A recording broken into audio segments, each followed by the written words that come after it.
Hi,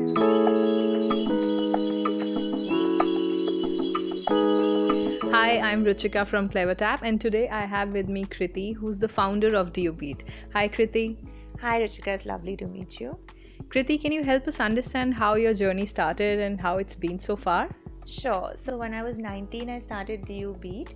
I did that for 4 years, and then after that, I decided that I wanted to do my MBA. So I spent 2 years at Wharton doing my MBA there, and then from there, I moved to New York, and I got a job basically as a business development executive. So I was working with various agencies and pitching to their Fortune 50 clients.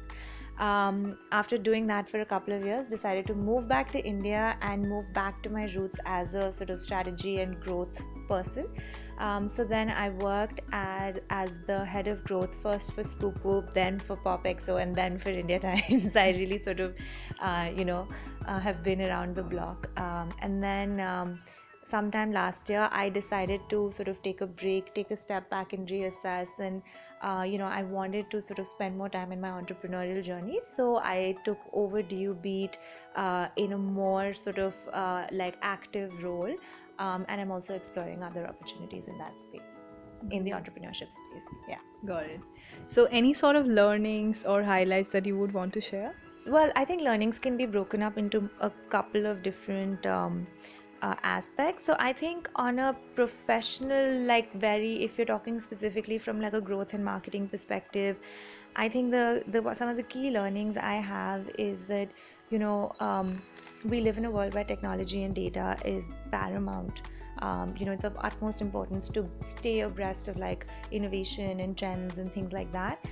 So I think one of the things that I have done is that I have created frameworks that enable me to adapt to any kind of technology fairly quickly and easily. So whether it is optimizing Facebook or looking at search engine or looking at driving app installs, or I've even done like some offline events like marketing for ticket sales and things like that. And I've found that that framework is basically a way to make sure that no matter what the platform, you're able to sort of use data and the various tools given to you and use sort of like a method of hypotheses and experimentation to actually drive like very successful results, right? So I think it's really important for people to understand like what their way of functioning is and find frameworks within which they can sort of drive success. Knowing that technology keeps evolving, how do you ensure that you stay ahead of the curve? Like, how do you keep yourself updated? I mean, in terms of I think in terms of staying updated, it's very practical, simple, obvious things like, you read about it, like you make sure that you're reading all the journals, like the tech journals and stuff, and keeping abreast of the trends.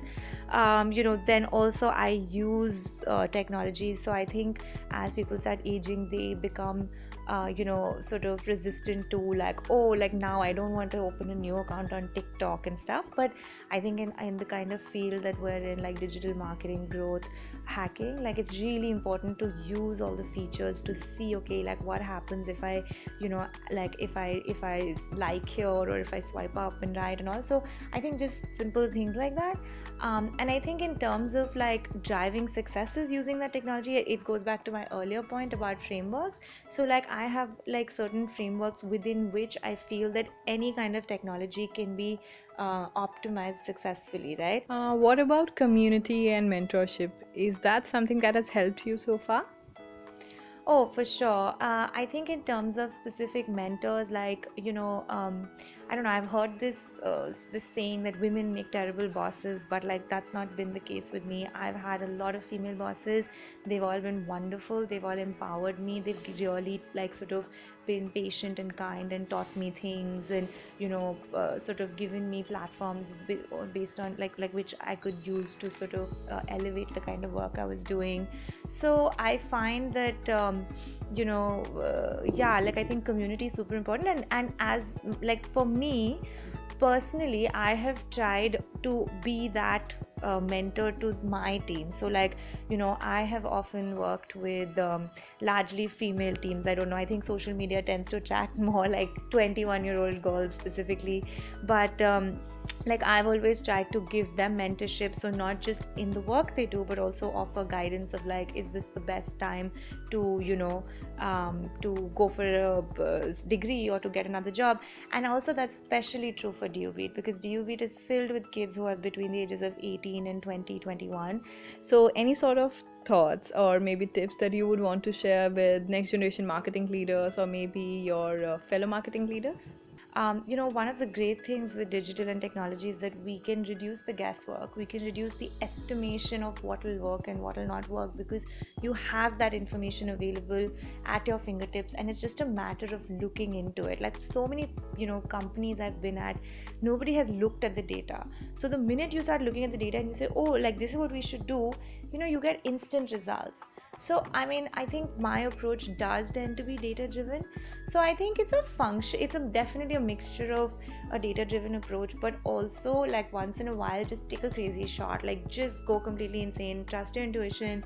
If it fails, fine, but if it works out, then you have this like crazy sort of success on your hands. So yeah, I think that's what I would say. Thank you so much for sharing all this with us, and thanks for contributing to this initiative. Thank you.